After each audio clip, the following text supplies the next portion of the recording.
This lesson that we're going to talk about today, we have to go back to last week where Joseph has been reunited with his brothers. Of course, when they realize who he is, they're fearful of their lives, and Joseph shows his true character and integrity as he had already shown Potiphar and Pharaoh as well. He forgives his brothers. He gives them assurances that what they had meant to be evil, God had meant for good.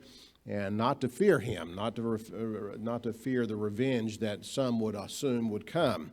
And as we were leaving that lesson last week, Jacob, the father who had thought for all those years, 20 years, that Joseph had died, finds out that he's still alive and in Egypt, and they bring Jacob to Egypt to meet his son again. And of course, we know that Joseph has set aside some of the best land in Egypt for his father and brothers to stay during this famine time so that they can grow their crops and feed their babies and multiply and things of this nature. So that's where we left it off. Where we pick up today at this final stage, several years obviously have passed.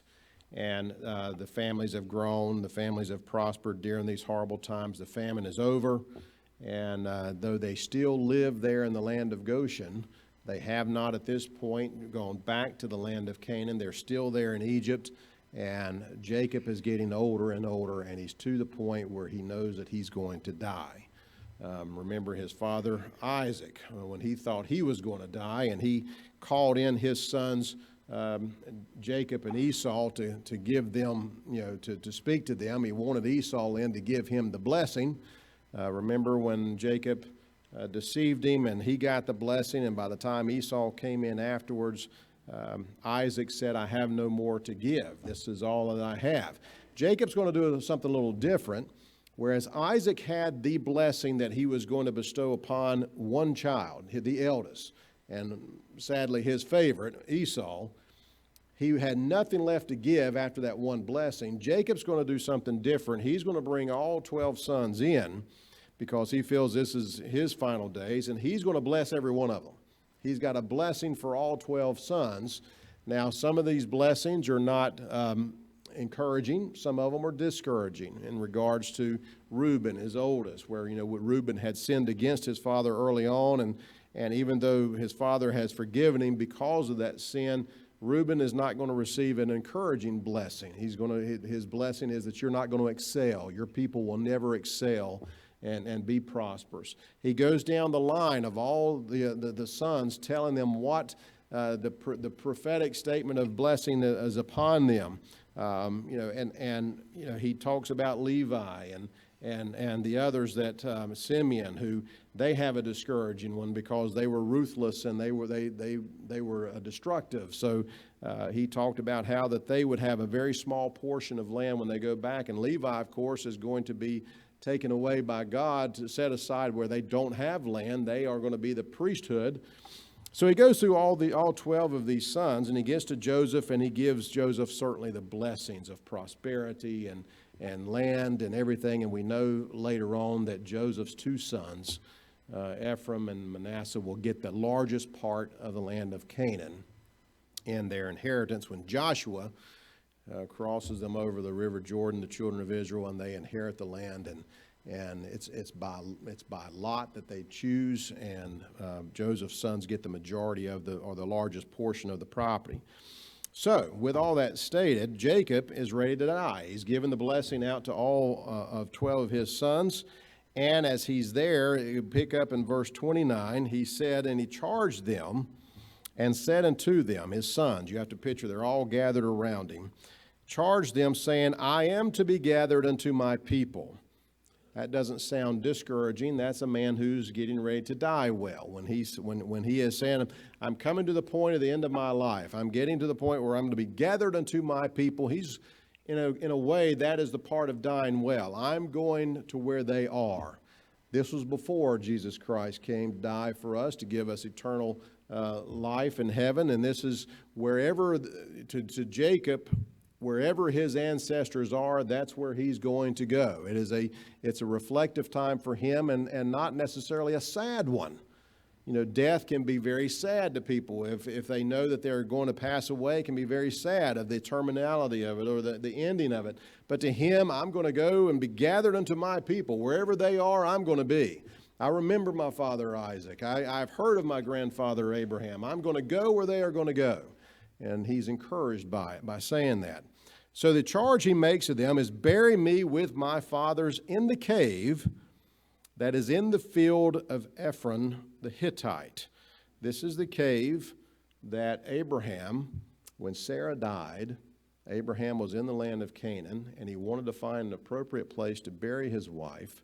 And he, in his foreknowledge, wanted a place where not only she could be buried and be unharmed by animals and people and all of this, he also knew that he would be buried beside her and possibly even his offspring. So he found a cave, apparently in this particular area of Hebron, today known as Hebron, which is about 20 miles south of Jerusalem.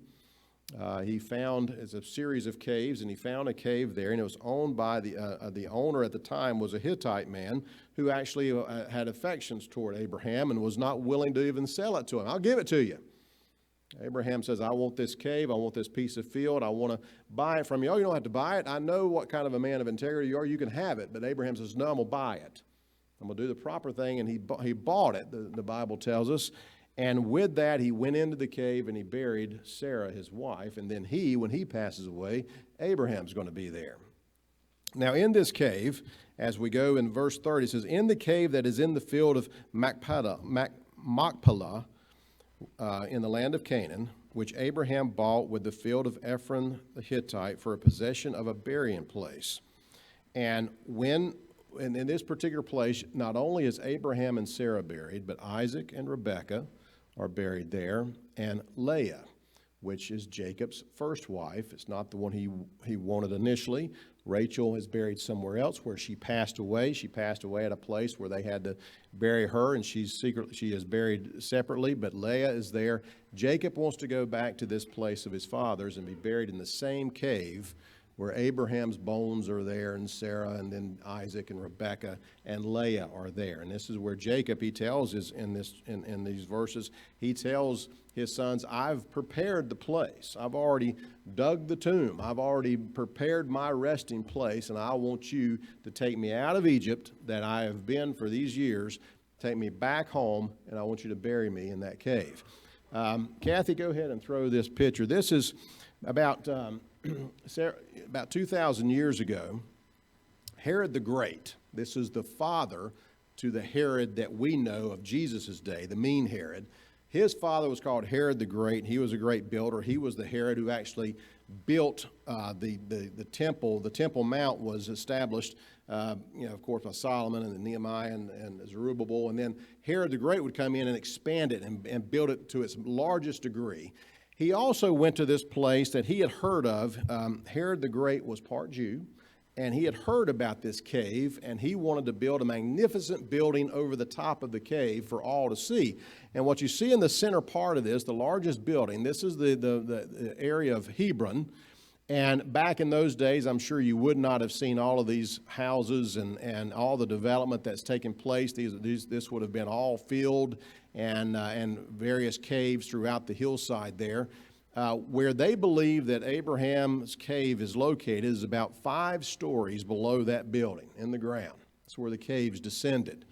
And this particular Herod wanted to build something that would protect it, so he built this large building, one of the largest in Hebron. And you can go there today and visit there. If you make it to Israel, you can actually visit the Cave of the Patriarchs.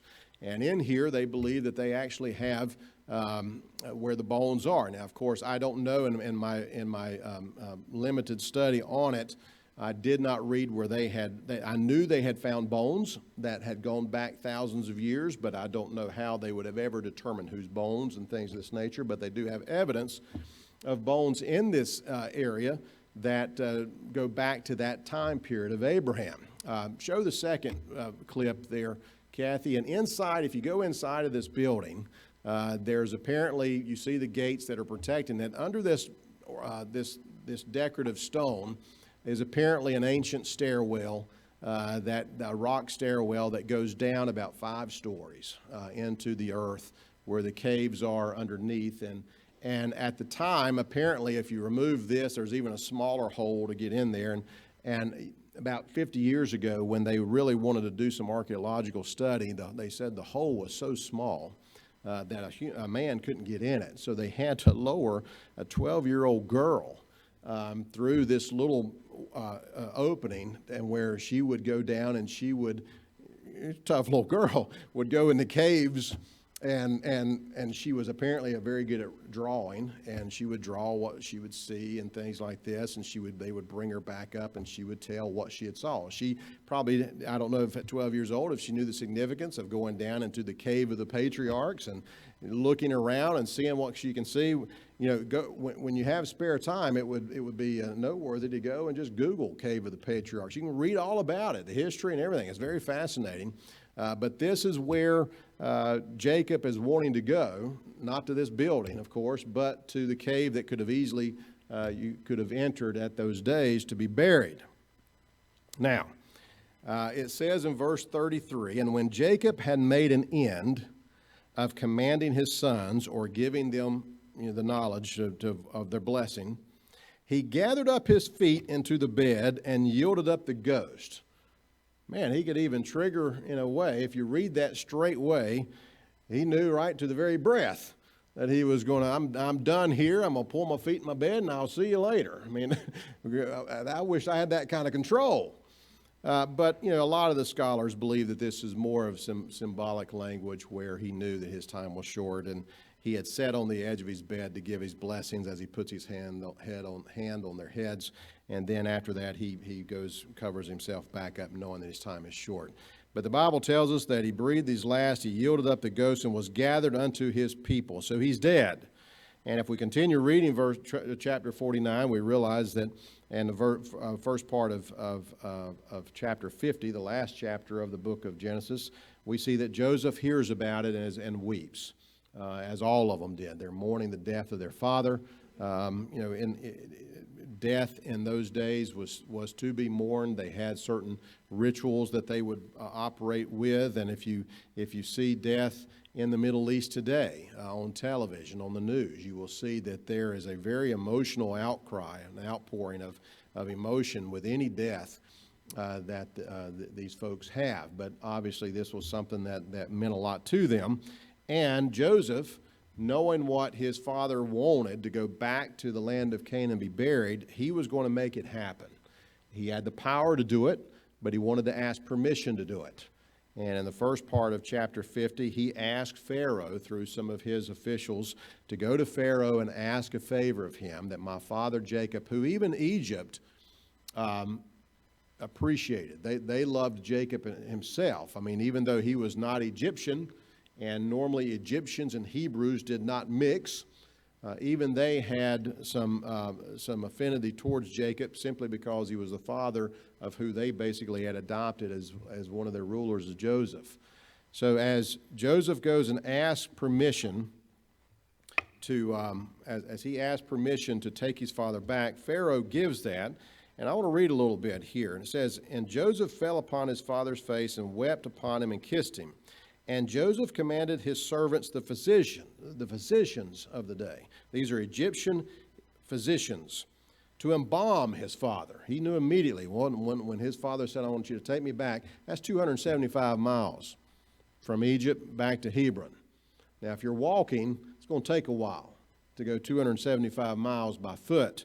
So Joseph, who Egyptians had been the ones to perfect the embalming process, he tells the physicians, I want my father to be embalmed, because we're going to take him on a trip that's going to take a while, and in 4 days he'd already be decaying and stinking without this.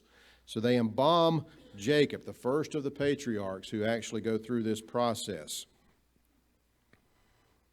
And 40 days were fulfilled for him, for so are fulfilled the days of those which are embalmed. It either takes 40 days to embalm them or something of that nature. And the Egyptians, these are the Egyptians now, mourned for Jacob 70 days. For 70 days, Pharaoh said, we're going to go on to a time of mourning for this father of our Joseph. We're going to mourn the death of Jacob, who's not one of us, but he's the father of Joseph, who has done so much for us. So 70 days of mourning was symbolic of what they would normally do for a Pharaoh's death. If Pharaoh died, you had your mourning. And back then, Egyptians did not like facial hair and things, but they would grow whatever would grow, and they would not partake of certain things, certain luxury food items. They would go through a time of mourning. And they're going to do this very thing to Jacob because of Joseph. So they enjoy that time together of mourning as a people. It's come a long way later on when a Pharaoh comes on the scene that does not know Joseph. But right now, the Pharaoh who does know Joseph respects him so much that he gives this day of mourning, these 70 days of mourning, to his father. And after that, they begin on their journey, to take him back to this field. So we pick up in your lesson text, chapter 50, verse 7. It says, "And Joseph went up to bury his father, and with him went up all the servants of Pharaoh, the elders of his house, and all the elders of the land of Egypt, all the house of Joseph, and his brethren, and his father's house." This is quite a procession. "Only their little ones or young ones and their flocks and their herds did they leave in the land of Goshen." He's telling Pharaoh, we're coming back. I'm going to come back. I'm taking my whole family. I'm taking my servants, the officials that I'm over. We're all going to this huge procession. It tells us later that he took chariots and wagons. I mean, this is kind of the first funeral procession. We're used to that here. We have a long line of cars that follow going from where the ceremony was to the place of burial, and you've got this long line of cars following. It started right here with Joseph. He was going to put together a procession that would take him from Memphis in Egypt all the way to 275 miles away to this cave, and this procession followed. But he was going to leave some of their younger ones there to tend the flocks and stay in the land of Goshen, and he told Pharaoh, we will be back, and that was evidence that he would. Now, the interesting part about this, too, that I was wanting to refer back to the tomb or the cave, the sad part about the history, and I guess I wanted to include this because it's with everything going on over there, to a point, when Islam became a predominant religion in the Middle East, and through the conquest they had, when they conquered the lands, they prohibited the Jews from visiting this cave of the patriarchs because they believe, of course, through Ishmael, that their father was Abraham as well. And it's interesting when you read the Bible of the death of Abraham, it says both Isaac and Ishmael buried Abraham together. They buried him in this cave together, two nations, and the Muslims, who were Arabs and predominantly, they would prohibit the Jews from going through there. And then as the lands would conquer back and forth, the Jews were never able to completely own this cave, and they still today do not. It's basically located in the West Bank, which is, you've got about, I think I read where you've got about,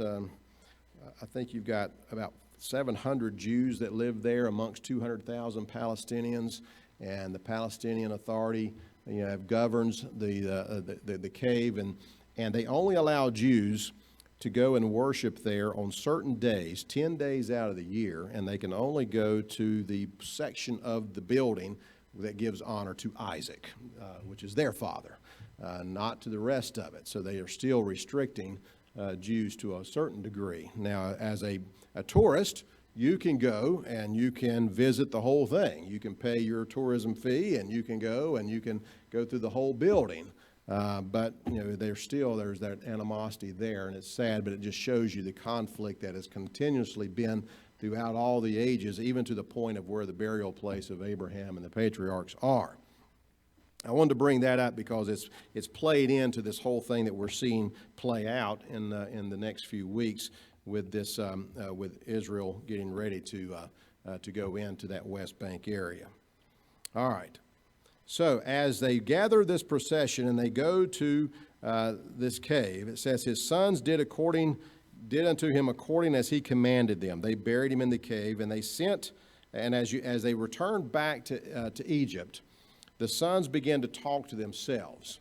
Jacob's gone. He was our protector. He was the one that we believe the reason that Joseph didn't seek revenge on us, because he didn't want to anger or bereave his father. So now that Jacob's gone, the 12 sons or the other sons are saying, I know what's going to happen. Joseph's now going to turn on us after all that we did to him, and he's going to seek revenge. So they concocted a story, and they sent messengers of their families to Joseph and said, we overheard our father say, give a command that you are not to seek revenge on us. We heard this straight out of our father's mouth, that you were not to seek revenge. When he was giving us our blessings, this is what he told us. Now, Joseph wasn't at the blessing table. He was still doing his affairs. He would speak to Joseph. He would give Joseph a blessing, but Joseph wasn't there. So Joseph is to either believe this or not believe this, but he doesn't have to, because Joseph and his character never intended to seek revenge on his brothers. But they are not so sure, and they are trying to do whatever they can to bring to his attention that this was still their father's wish. But as they sent a messenger unto Joseph, saying, thy father did command before he died, saying, so shall you say unto Joseph, forgive, I pray thee, the trespasses of thy brethren and their sin, for they did unto thee evil. And now we pray thee, forgive the trespass of the servants of the God of thy father. And Joseph wept when he spake unto them, because he had no intentions of doing that. And his brethren also went and fell down before his face, and they said, behold, we will be your servants. They're still trying to convince him.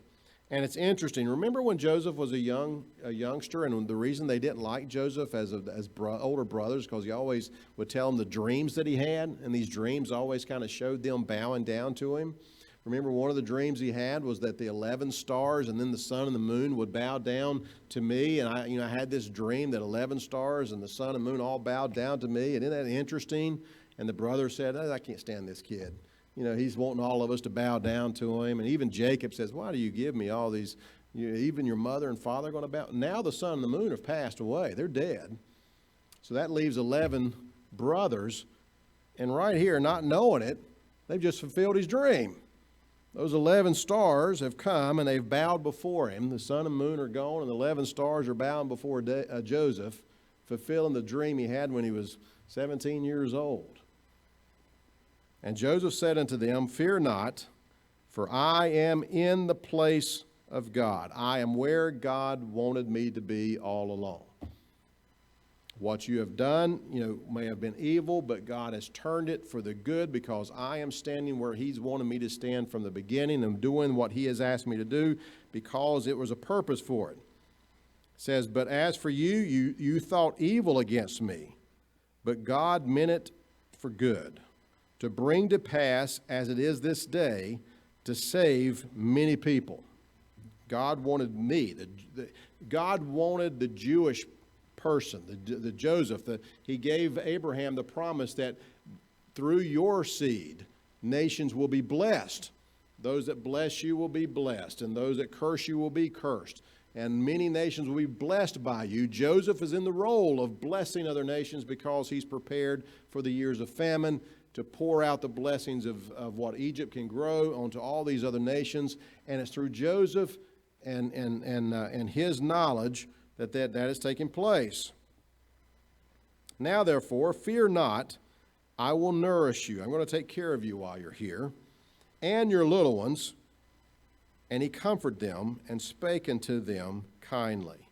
So that finally, after all these years, the brothers can rest assured that their father, who they thought was a protector of them, is gone, but it was always Joseph's integrity and character to forgive and to walk away from any form of revenge when the revenge was clearly in his hands. He had every ability and every right to pour out the revenge, but his character was of a point where revenge was, he saw the reason for where he was located. He saw the purpose of God and where he was at, and therefore there was no desire, no sense of revenge in his heart at all. And now the brothers, after all these years, can rest easy, grow their families there in the land of Egypt, multiply greatly, while Joseph is still in the role that he is there. Now, from verse 21 to the rest and the end of chapter 50, We don't know much more about Joseph's life in Egypt. He's going to live 56 more years. So he's going to die at 110 years of age. So he's got 50 more years of living in his role working under Pharaoh for the land of Egypt. His brothers, through these 50 years, they're still going to have several generations. It even tells us that Joseph, I think it was in verse 22, it says, and Joseph saw up to the third generation of his own son Ephraim. So he's seeing his own posterity grow into his great-grandsons, and he is seeing that, this is going to be the sons of Jacob. We are turning ourselves into a nation of our own. From 12 sons to now, I can see them out there in the plains of Goshen, and they're multiplying rapidly, and they're brethren, and they're not intermingling with the Egyptians. They're living amongst themselves, and as they grow. But as those 50 years end, and all the great things that Joseph may have done, we get to the point where he himself feels like it's time that his time is up and he's going to pass away as well. So in verse 24, it says, and Joseph said unto his brethren. Now there's been quite a bit of debate here on what this means. He was the second to the youngest of all the brothers. Now does this mean all of his brothers were still living and he's going to be the first one to die? We don't know. We don't know if the brethren here is referring to the nation of Israel at that time, all the sons and daughters of the 12 sons. We don't know. He says unto his brethren, I'm going to die, and God will surely visit you. He's telling, and that's where they think he's just talking about the brethren. He's talking about all the descendants that are there. He's given a command or a statement, kind of what Jacob is going to do to his 12 sons. Joseph is going to do because of his position in Egypt. He's going to pronounce over all the children of Israel that are out there living in the land of Goshen. I'm going to die, but God will surely visit you. The book of Hebrews rewards Joseph in their hall of faith. You remember when they start listing all these folks of faith in the Old Testament, of all the ones that had the faith. And it was to build our own. As we read the writer of Hebrews' statement about all these great patriarchs and what they showed with their faith, that writer picked this particular point to bring Joseph up. When they talked about Joseph on that hall of fame of faith, they didn't talk about necessarily Joseph's, his faith and believing in God when he was cast into the pit and when he was on his time in the Pharaoh's official ranks. They picked the time when he spoke to his posterity, to all the ones that were out there, when he says, God will surely visit you, meaning God's going to be with you and he's going to bring you back to your land of Canaan, the promised land. Joseph didn't do it. Joseph didn't let him. We don't know why he went back or he didn't go back. We don't know why Joseph didn't allow the children of Israel to go back to the land of Canaan while he was alive. We don't know that kind of information, but we know that he's telling them this is going to happen.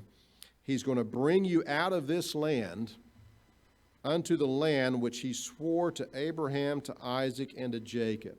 That's the Hall of Fame faith that they're praising Joseph for, is Joseph knew that I'm here for a reason. I brought them out to preserve them through this famine and all that. They're going to multiply here, but God will keep them together and he will return you back to the land that he promised the patriarchs. That was the faith that he had. So much so that Joseph took an oath to the children of Israel, saying, God will surely visit you and you shall carry up my bones from here. I want to go with you. I have so much faith in our God that, yeah, you're growing fat on the land here, but I know that God's promise was for you to inhabit the land of Canaan where your ancestors are buried, and that's going to happen. And when you go back, I want you to pick me up and take me with you. Because even though I've lived the majority of my life, he lived 17 years in the land of Canaan. He's lived the rest of those 100 years or so, 90 years in Egypt doing what God called him to do.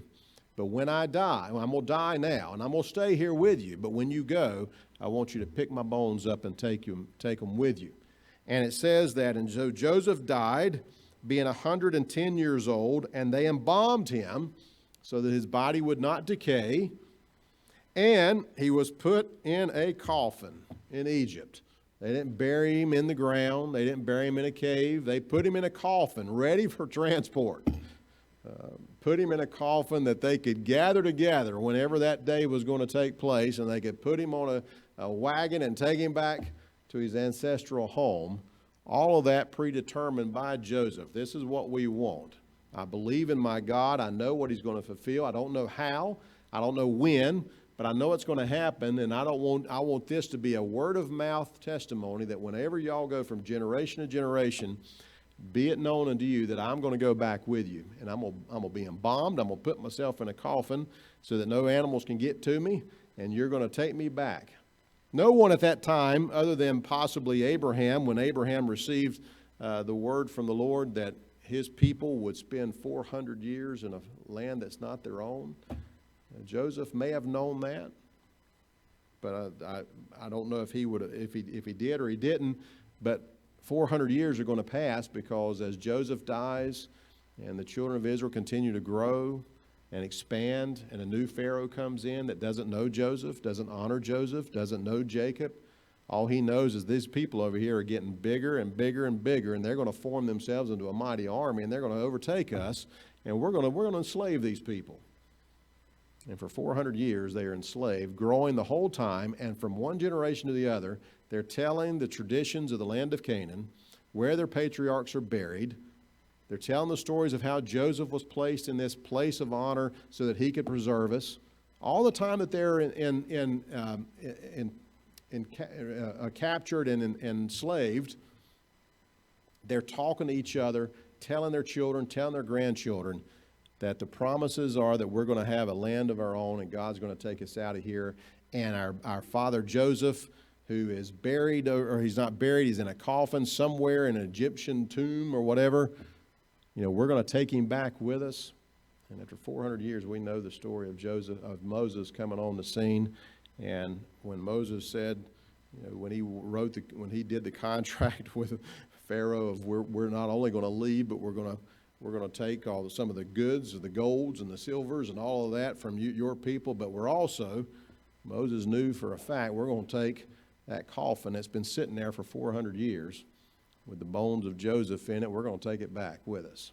And they carried that thing throughout all those years, through the wilderness and all that. Joseph, who had preserved them, working along God's purpose, would go with those children of Israel all through the wilderness, and they would bring him back to his home.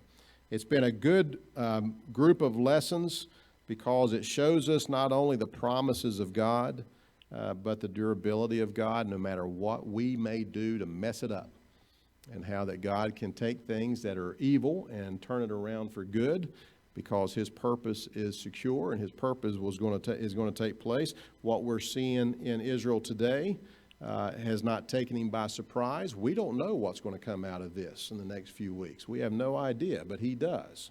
We have no idea if it'll look bleak upon Israel, if something were to happen.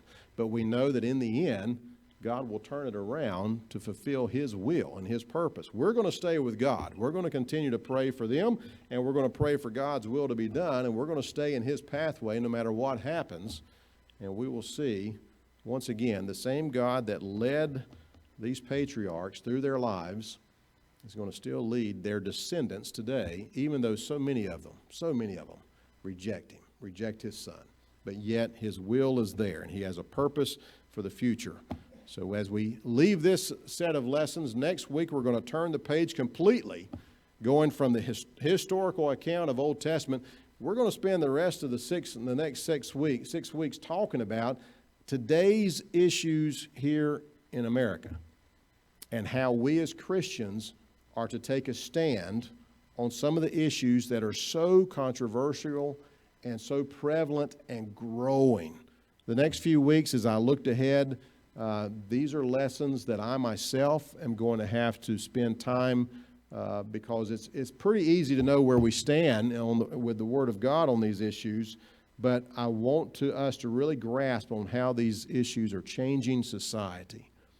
And some of this is going to be uncomfortable to talk about, but we're going to do so. So we look forward to seeing you next week talking about the sanctity of life, but then after that we're going to get into some real controversy. But it's good for us to talk about this, and I look forward to seeing you in the next coming week. So have a good day and get prepared to worship this morning, and we'll see you again.